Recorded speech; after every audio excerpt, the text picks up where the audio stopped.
Yo, yo, yo, what's going on? Thank you for tuning in to another episode of Cut Different TV. I'm your host, Sebastian Ryder.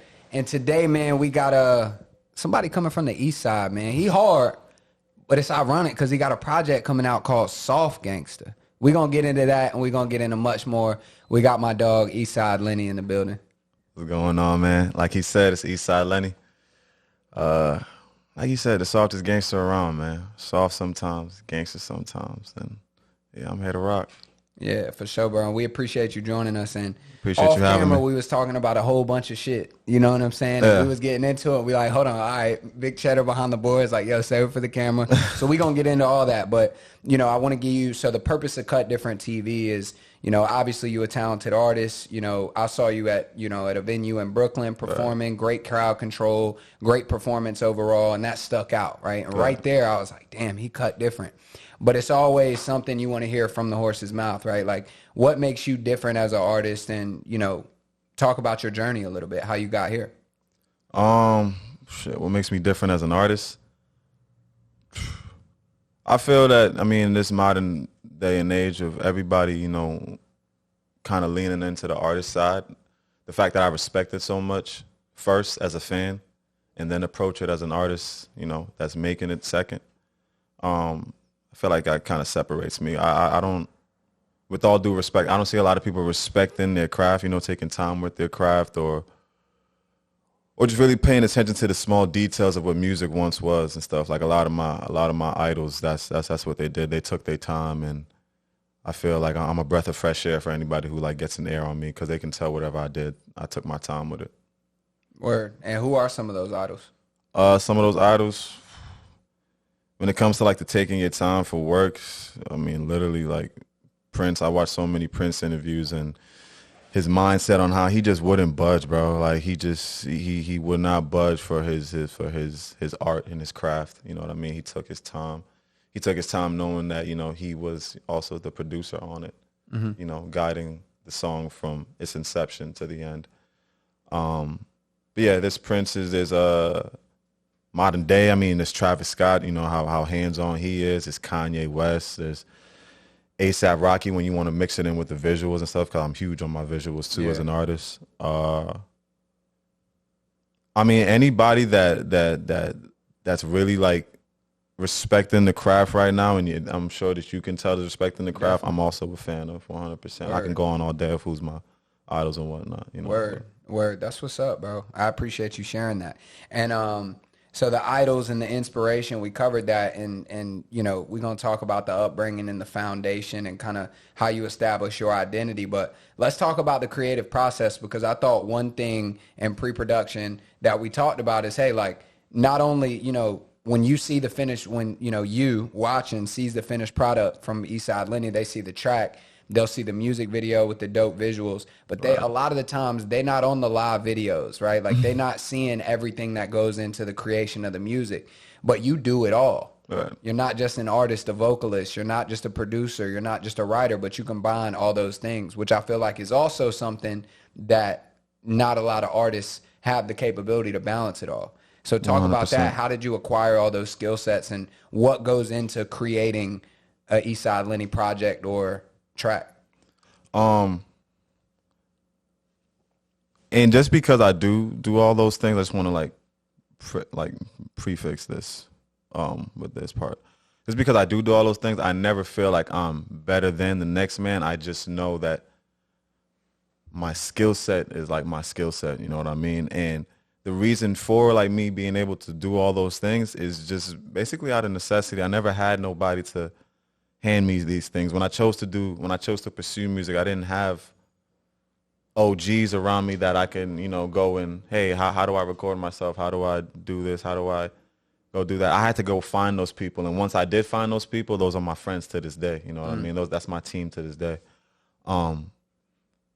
But yeah, I just never really had, I did have people sending me beats at first, but I was recording at such a speed where the few producers that I was fucking with, they couldn't make enough beats for me to actually get on, much less than play what I was hearing in my head. So I just got on it myself, and I was a quick learner because like I've said before, like, like I've told you before, off camera, I'm a musician. So I came from the piano, I came from the violins, I came from the drums, I came from the church. You know what I mean? So once I realized that I already had all those skills in me, all it really was programming and shit. All it really was the access to the program. And once I had the access to Logic, fell in love. Once I found my own tutors and teachers, whether it's like I said, I have to this day. I don't know. I just moved at my own pace. I'm a big believer in moving at your own pace too. Yeah. So all of these things is like I had. A lot of people don't start things because they don't feel like they have time to learn it, or they're at their age where they don't feel like they can learn it. I don't see that shit, bro. Like I don't. Like if I want to learn something new tomorrow, I'm gonna go pick it up tomorrow. Like I'm starting DJing now too. You know what I mean? Just to really like be like, yo, there's nothing in this shit I can't walk in a room and just do by myself. But I also pride myself in seeing other people who's like that, or seeing other people who's so focused as just a producer that they're also valuable to rooms and stuff. I'll never go in a room and say I do all those things. Like I just told you that because, you know, you really asked me and stuff. Yeah. But if someone was to ask me, like depending on who they are, I'll tell them I'm an artist. Depending on who they are, if it's an artist that needs beats, I'll tell them I'm a producer. I've sacrificed the spotlight as an artist so many times just to get a beat off to someone who I really wanted to work with. I didn't want a verse. I just wanted you to get on my beat. I wanted to write you a song. I've done that so many times. So yeah, that's pretty much how, you know, the whole thing came about and the hunger for it.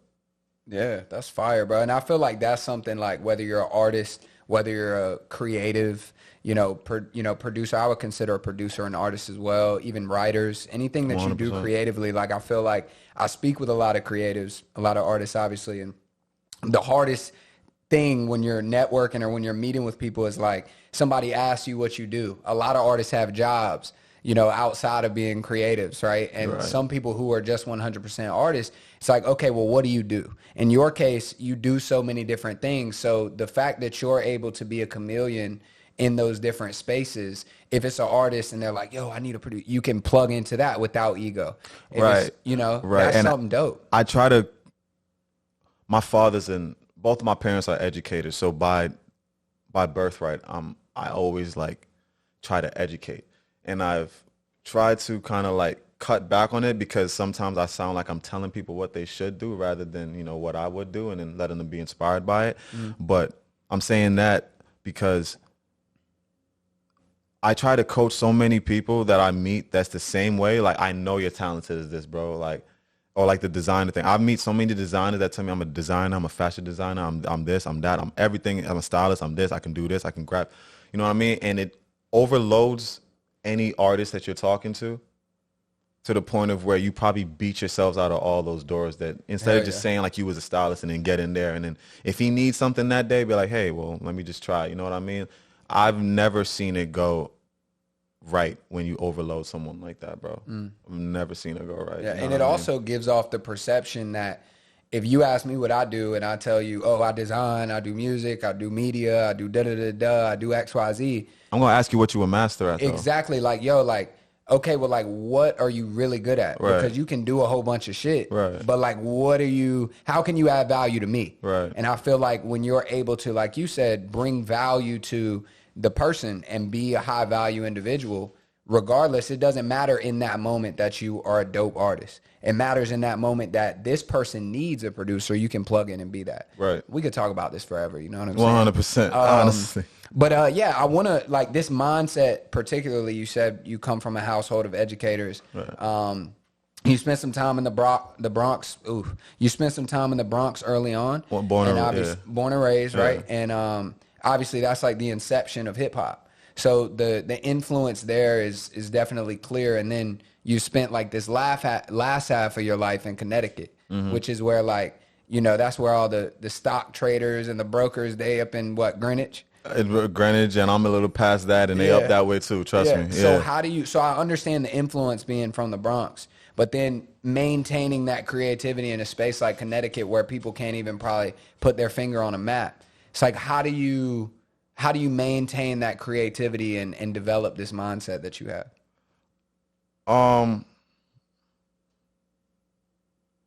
I could say find like-minded people, but well, firstly, Connecticut, like, really does like have talent, bro. Like People sleeping on it. People say, I mean, people are sleeping on everywhere, bro. Like there's talent in St. Louis. There's talent everywhere. There's talent in Chicago. There's talent everywhere and shit. You know, I feel like, and there's someone there that feels just like me that his city slept on. You know what I mean? So Connecticut, 100%. When I moved to Connecticut, I was in Stratford originally, and that's kind of like what we were just talking about, like the the suburban side, to say the least. Yeah. I had to go to New Haven and like Hartford to really find the vibe, you know what I mean? Like once I went to, like, my engineer was originally from New Haven. The one that taught me how to engineer originally from New Haven. My producer, New Haven. Like they just got a very similar energy to New York, only because they're trying not to be like them, but they're trying to figure out how to jumpstart their machine. And there's a lot of stars that come from Connecticut too, bro. Like so many stars, active stars right now, stars that's like huge stars, you know what I mean? Put me on, bro, because I'm obviously not that hip. Put I me know on. a few dope artists from Connecticut. So like if we talking like local scene, well, not even local, they're not local, bro. He's huge now. But I just did a show with him up in, what was it, February? I think it was, yeah, February. His name is Zay France. Huge R&B act. He's with Neo right now. Just signed to Def Jam. He's huge. Kevin George. Snoper had a really big song within like the last like 4 or 5 years that really put the city on the map. To my boy last night, Shy, he's super fire. Trey Moore is like a Frank Ocean for me. Bro, the list goes on. And if anybody that's seen this interview, if I miss your name, bro, you know I talk to you every day, bro. It's just like we all working. But there's a lot out there, bro. Like a lot out there. And I know that's a hard question and a tough position to put you in. Like, who dope from Connecticut? Because you naturally gonna leave somebody out. So if you didn't get shouted out, bro, that was my fault for even putting him in that situation. But regardless, so Connecticut is like, I'm from Raleigh, North Carolina. Okay. So you probably didn't know that. I'm from Raleigh, North Carolina, and we were just having a conversation. My boy Zoe is in here today.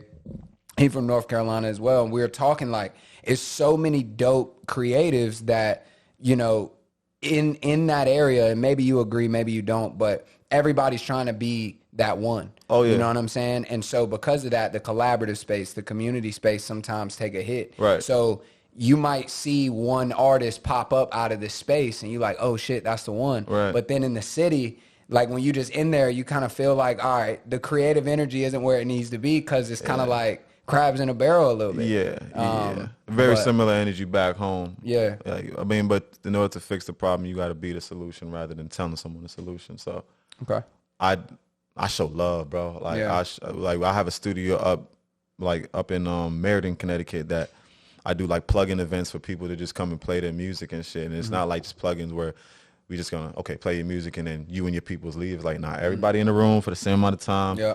You're gonna feel like a star, and honestly, you gotta prove yourself as a star too. You gotta make us believe what we hearing. You know what I mean? That's the biggest thing about it. So yeah, we do. I work with a lot of artists back home too and shit, just on the production side. And like I don't think, and this is not bragging at all, but like NC, I don't think there's no one that works for more like local or like upcoming talent than me. And it's only because I see the problem, and it's because of that crab in the barrel mindset. You know what I mean? Niggas don't want to work together just because they feel like, oh, you might get on before me. I don't see it that way, bro. I just don't, bro. Like time is so fast, bro. At the same time, life is so long that you have time, bro. It's like you don't need to be that way. Like, CT, you don't need to be that way. Anyway, you don't need to be that way. Yeah. And at the end of the day, like community economics is how shit gets done. Like in politics as well, it's like, you have to, if you're a politician and you're running for government, you got to have lobbyists that are pushing your agendas. Like you have to have people people on your campaign team that are just buying in because they want you to be there. Right. And it's like, I think and I think black people too, it's like, we got to understand too that like shit gets done together. You look at the groups that are in positions of power, it's because they're working together to get shit done. And I feel like a lot of times we're just, it might be ego.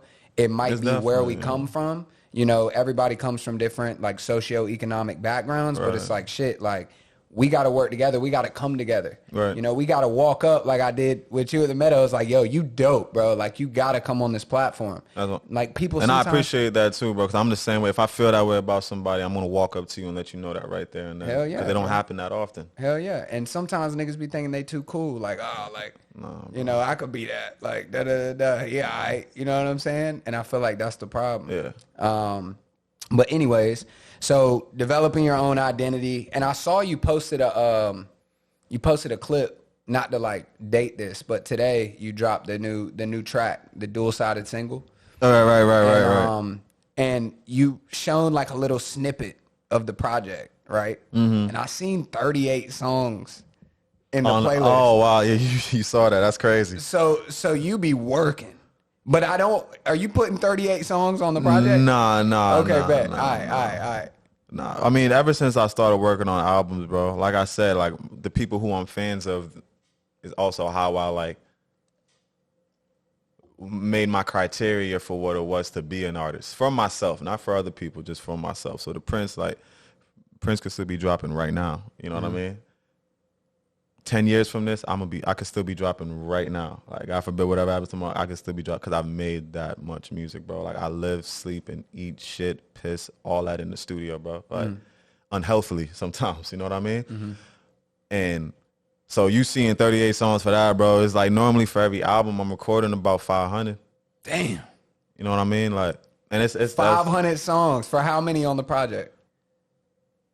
This one is probably gonna be my longest one that I'll drop, and that's at 15. So 15 out of 500. That's less than. I'm not even gonna act like a math major right now, but that's a very small percentage. I've heard artists like Young Thug, you know what I'm saying, Free Slime. Yeah. But it's like he's like, oh, I got 1,500 songs right now that haven't dropped, and people hear that and they like, what do you mean? But then in any craft, like if you're in sales, you might call 1,000 people just to close one deal. Exactly. Or you might, you know what I'm saying, order in the fashion space 100 samples before you find that one piece. Sale, right. So why as an artist do we think that, oh, well, I'm going to record 10 songs and then put out all 10 and people going to love all of them? I've met artists like that, though. Really? I ain't gonna lie. I've met some people are blessed, bro. It's like some people are blessed in ways that I'm not. One takes?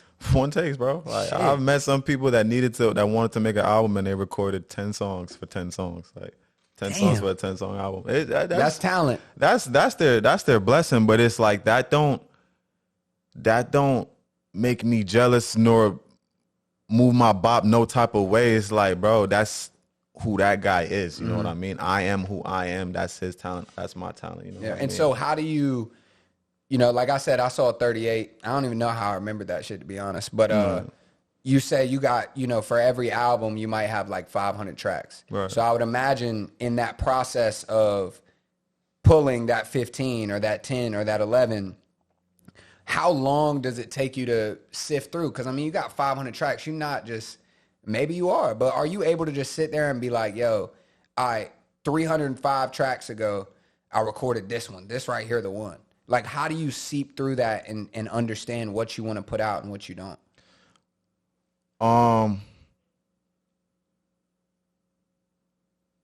Like 3 parts to this, I guess. Firstly, my last album I dropped was in 2020, and we're about to be in 2024. So technically, I've had 4 years to siphon through the amount of music that, disclosing with you. Secondly, my team, like my brother, he's off. Like anybody that knows me knows my brother. We look damn near the same, bro. Like, and our minds is pretty much the same too. But he's so much more cutthroat than me that I die on what he say. So if a song not supposed to be on the album, that song ain't going on if he don't feel that type of way. Ain't no argument about it. You know what I mean? But you have to have people in your life like that you can't trust. You know what I mean? Because I have months where I can't do no wrong, and I have months where I can't do no right. He's going to see 50-50 the whole time. Like, artists are lopsided. It's either we're here or we're here. Like, it's very oftentimes, anybody asks you how you're doing as an artist and they say they are right, they probably on the worst side of life right now. You know what I mean? If they say they're all right, they're probably on the best side of life right now. There's no really telling what an artist and shit. So what my team does for me is they let me know through the years and years that I've been working, hey, that time in your life, those songs you made at that time in your life, let's go through those again. Mm-hmm. That time when you was sad, let's go through those again. Hey, you're happy right now. Let's make more songs right now while you're happy. Mm-hmm. I have those people in my life. So that you can balance it out. 100%. That's fire. 100%. That's fire. Word. And so you keep mentioning the team, right? Which, regardless of the answer to the next question I'm going to ask, the importance of having people around you, like you mentioned your brother, who is, you know, I don't want to use the word hypercritical, but he's going to shoot it straight with you. 100%. I feel like, you know, sometimes creatives in general, you know, it's tough to take that criticism, you know, because you could be in the studio working for a week on a track, and then somebody just pulls in, or a design or whatever you do creatively, and somebody comes in, that's all right. Mm-hmm. Some people would be like, yo, get the fuck out of the studio. Like, what are you talking about? So is that you being able to take criticism and take that, you know, obviously that's your brother, right? Right. But like you being able to take that criticism and apply it to the final product, is that an acquired taste, or is that something that you've just always been able to take in? At first, it never bothered me, but at first it didn't bother me, not for a good reason, because I didn't give a fuck. I didn't, whether you told me it was fire or not, I didn't give a fuck. That's a problem. That's also a very bad problem. It's just as bad as having a yes man if you don't give a fuck. You know what I mean? Has to be a happy medium. As of like the last 3 years, I've realized that I'm putting music out for people, but making it for myself. Mm-hmm. There has to be some compromise in between. Mm-hmm. And that's when I literally forced myself. I didn't force myself to care. That sounds so bad. I forced myself to care about people, but I don't know. Everybody has their own personalities and shit, and I feel like every personality is like a fucking sculpture that you have to, throughout your life, if you're working on yourself, you have to mold it and change and evolve over time. And I feel like that's what I did. I evolved into actually caring what was coming out of people's mouths. So when someone say it's fire, I'm gonna ask them, why do they think it's fire? Why do you think that? For people like you though, people like you is a blessing though, bro, because I'll never have to ask the question why do I think they're fire? Because they're not just gonna tell me it's fire. They're gonna tell me, or they're probably gonna hear exactly what I'm talking about. Mm-hmm. There's not too many listeners like that in the world. Yeah, which probably started this mentality that I had when I came into music. Hey, niggas ain't listening anyway, so just do what you do. Yeah, you know what I mean? But if I want to change the problem that niggas ain't listening, I have to ask them, hey, did you hear what I said here? Hey, how did you feel about this record here? You know what I mean? So, and that's the thing, bro, and especially the way that you know, your flow and your cadence in a lot of your tracks, and you're very versatile. Part of me is the joint that I rock with. You know, I like in that song, or not the only joint that I rock with, but that was the one that I heard where I was like, all right. When you start off that song, you like, pardon me if I got bad, but I feel like I'm getting a little close. And then it drops right on close. And it's like, I bet. Like, and then at the end of each piece, like you put it in the bridge and then drop it again. And then it's just the composition of the track, bro. Like, you know, I know that doesn't really have too much to do with what you're talking about, but I understand what you're saying. Like, it's a difference when somebody can pick up and say like, all right, I like this song because of this, versus, oh, you my homeboy, yeah, that's fire. Right. I feel like at the same time, that's how a lot of artists crash and burn too, because especially the bigger you get, you're going to attract more people that want to be around you, that want to, you know, be in the studio with you, that want to give you that feedback. And if nobody in there is willing to be like, yo, nah, like, you need to do something with that, you going to put it out with utmost confidence, and then it doesn't do well, and then you don't got nobody to blame but yourself, because ultimately the kickback comes out on the artist. So I respect that. Right. The people around me are never going to catch the flack for it. Yeah. But that's okay. Like, but that means that I just have to, behind the scenes, do as much teamwork with them as possible to make sure that the end result we're all comfortable with. You know what I mean? But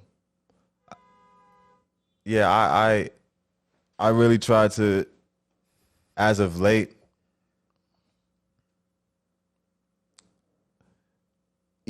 even like I used to not care about like the TikToks and the Instagrams or what people are trending into, but even that stuff I look at, bro, like the comments on other people's posts, what they're looking for. Let me see if I can implement maybe just 5% of it in my music, so that when they hear it on the whim, they're like, oh, they gravitate towards it. So I'm always encompassing everybody at this point, bro. I make music for so many people, bro. Like I make Afro music, I make hip hop music, I make R&B music, I make rock music, I make alternative music, bro. And all those people that listen to those different kinds of music, they're not going to be in the same room.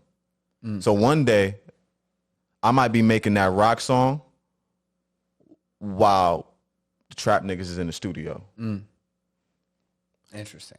And I don't give a fuck so much that I will continue making that song and in my head make up the fact that they are fucking with it. You know what I mean? I'm that mental. I do mental fucking bench presses every day, the mental exercises in the studio, just ways to keep my ego in check. You know what I mean? Because if I can make a rap nigga like a rock song shit, bro, I can make an alternative. I can make a nigga that like, or a girl that like Taylor Swift, like, pardon me. You know what I mean? Because it's the confidence of what you got going on. Is if someone sees you believing in yourself that much, bro, they're gonna take a second listen and be like, yo, why does he believe in this so much? Let me okay, that part's okay, I get that. Let me listen again. Yeah, you know what I mean? Yeah. But you have to have that exhuming confidence, and it ain't easy for everybody to have and shit. Like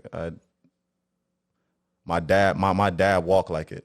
My uncle walked like it, so I got to see it from an early age. So I guess I kind of got a one up on it. But any artist that's listening, bro, like work on your confidence before anything, bro. Like, yeah, work on your confidence. Word. Damn, man. Vic, how we doing on time? We good? I'm really enjoying this shit. We good on time? All right, bet. Man, when I watch a lot of artist interviews, right? I obviously, right? I hope I do shit. And I don't like to compare people to anybody. Because I feel like that's kind of like doing disservice a lot of the time. Yeah. Bro, one of my favorite artists, St. John. I like St. John a lot. Bro, you remind me of St. John, bro. Like your personality, bro, and like the way that you talk about shit, bro. So like, you know, I hate when people say like, you're so articulate. But like the way that you explain shit, bro, like it's very like, it's not just like, oh yeah, like I be in the stew, like I be... You know, like that shit is fire, bro. And I feel like there's similarities there in the artistry because the reason why I like artists like that is because St. John will give you a rock record. Super versatile. Eastside Lenny will give you a rock record. Or alternative, give you a bar. 100%. You know what I'm saying? It's like, that's fire, bro. So I mean that as a compliment. Yeah, nah, I see the duality and everything, bro. Like there's very similar backgrounds between me and St. John. Like I'm a big fan of St. John. Word. Like, his people are Guyanese, I'm pretty sure. My island is not too far from that. His like exhuming confidence that comes from the backgrounds of where he comes from and shit. The songwriting, how long it's taken him to blow up and stuff, and how he's forced to be humble himself, but at the same time you can't tell him off. His personality right now is what I want to be in a couple of years. You know what I mean? So I respect that you said and that. I see that, bro. Yeah. I see that, man. I fuck with him that's heavy. fire. That's fire. And so, you know, your perspective right now, and I purposely don't ask this question beforehand, but like, do you have any plans of signing? Are you signed? Do you stand independent? You mentioned the team a lot. Like, what's your thoughts on that? I used to be like super, fuck a label. You know what I mean? But that shit out the door now. Whatever's going to get me my message to the masses and keep my family fed in a situation that's not going to have me compromise too much of myself, I'm 1,000% willing to sit at a table and talk with anybody. You know what I mean? Because that you might miss your blessing thinking that you know you're hot as shit than you really are. There's always reworks of deals. There's always negotiations. There's always leverage and stuff. And I got to be real with myself for where I'm at when that day comes. You know what I mean? So I'm not against that at all. Word up, bro. Not against that at all. That's dope. That's dope. Labels, if you're watching this. Eastside Lenny. Yeah, but I got to bring my people with me. I work with 2 artists, and my brother, he didn't tell you himself, but he's an artist as well. So I work with 3 artists and a couple producers exclusively and stuff. So whatever deal that's going to be coming with, bro, they coming with me, you know, on paper, not just, they coming with me and they get paid out of my, nah, they coming with me on paper. Word. You know what I mean? That's the team. Word up. And so, not to completely shift gears 100%, but I feel like we talked about, you know, the creative process of going into creating just a track or, you know, any project from the past. But let's talk about Soft Gangsta specifically, right? When we first started the interview, you said, I'm the softest gangster around.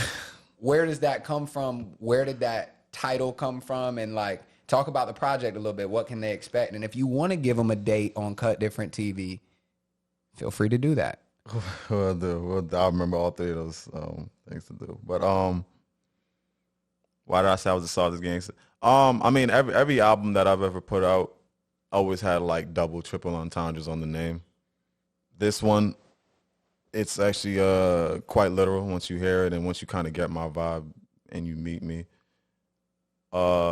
Because I came from New York to CT, there was always like this weird thing that me and my brother had to deal with is like this rock shit, like that making rock and shit, that didn't just start, you know what I mean? Before I was making music, I was the kid that was listening to that shit before games while everybody was listening to Lil Wayne, Carter 3, you know what I mean? So at times I was too white for the blacks. And then when I came to CT, I was too black for the whites. Interesting. So it kept me right in the middle, but what it always did was make a nigga test me for some reason. You know what I mean? Because I'm very, like, flip coin from my brother. I'm very, like, I'm the soft-spoken one. But I'm the hotter-headed one. You know what I mean? And the gangster is not no, like, thug shit. It's just like, really, bro, what I say, I stand on.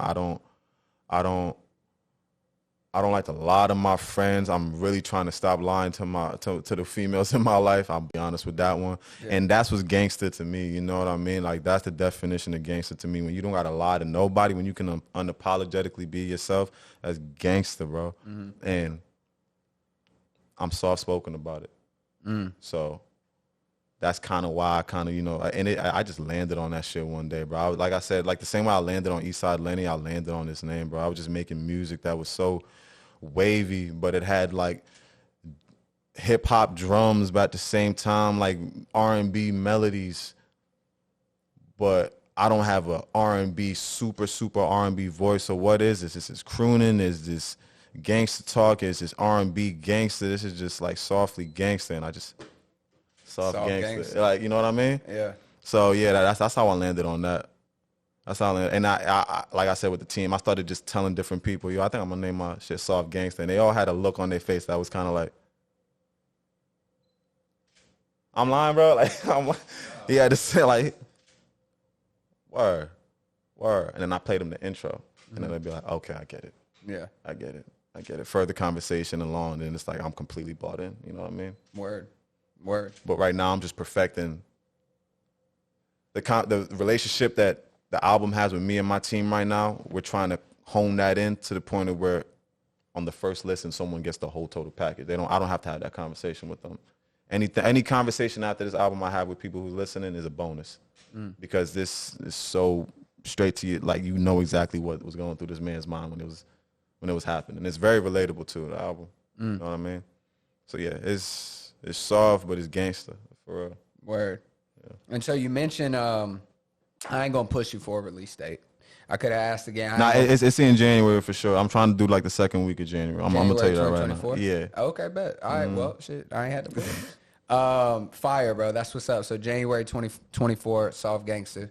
If this is already out, and you watching this right now, it already came out. If it's past January 2024, but if you watching it before then, be on the lookout. And let us know your feedback in the comments as well. Before we wrap up, man, I just kind of like, you know, I always like to get something interesting and unique, right? Like something that everybody has a different perspective on. So you being an artist, dealing with, you know, relationships, not only romantic, but also friendships as well. Sounds like you have a really good, you know, understanding of who you are as an individual. But then also when you're an artist, right, you have an image as an artist. People know you, and then people know the artist. So how do you balance that in relationships? And have you, you know, talk about some successes, maybe some failures? Like, what have you learned along the way? I've learned that people like when my heart is broken more than when I'm happy. I've learned that very clear as day. Listeners or people? Listeners. Okay. Listeners. Like I've had so back where I'm from, my relationships was always like public because I would never hide it. I wasn't one of those artists to hide my girl and stuff, contrary to what they would tell you. But like everyone knew who I was. So if I would drop a song and I'm in heartbreak, I see people be like, I've had people be like, bro, this is what we've been looking for. And I like, you've been looking for me to be Hurt? mentally fucked up and hurt. Like that's what you was looking for this whole time. Yeah. But like I said, I chose a job that I don't get the luxury of deciding which version of me these people like more. You know what I mean? It's either I'm going to stop doing it or I'm going to dive into it. But now I'm at such a professional state of where I can pull from different places. I don't got to be sad in the moment to make a sad song. I don't got to be happy in the moment to make a happy song. I'm a professional that way. Mm-hmm. But at the same time, when the situation of whatever I'm talking about is happening that day, those are the best songs. You know what I mean? Fire. Yeah. Word up, man.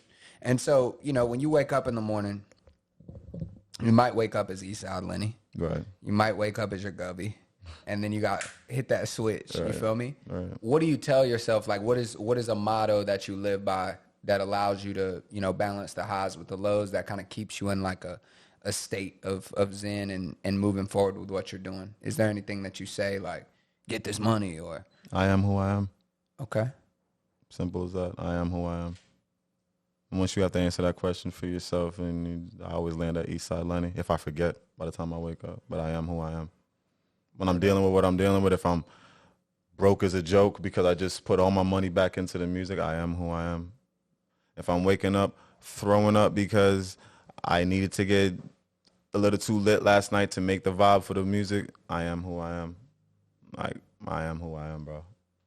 I am who I am. And I chose this life, so I'm not going to apologize about it no more to myself. I'm not going to cry about it no more to myself.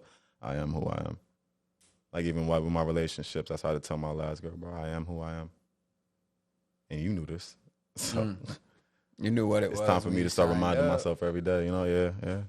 Facts, man. I respect that, and I respect you. Appreciate you know what that. I'm saying? Too, Eastside Lenny, man. We could insert like some claps or something. Maybe not. But shit, man, I appreciate you coming on the platform. No doubt, brother. Where can they find you at? Any shows you got coming up, or, you know, where can they find you on social media? No shows I got lined up right now. I just kind of took like the next couple months off to really, you know, finish this album and get it out by the time, like I just told you guys, in January. So yeah, no albums. Anywhere Eastside Lenny, every platform, musically Eastside Lenny, Instagram Eastside Lenny, Twitter Eastside Lenny 03. I think my TikTok is Eastside Lenny. Not that hard to find. Yeah. I think there's only one. Of me. So yeah. I think there is only one. Yeah, I'm sure there's only one of me, actually. Yeah. Word up, man. Well, his brother got something to say about that. You know what I'm saying? But you feel me? Once again, I appreciate you coming on.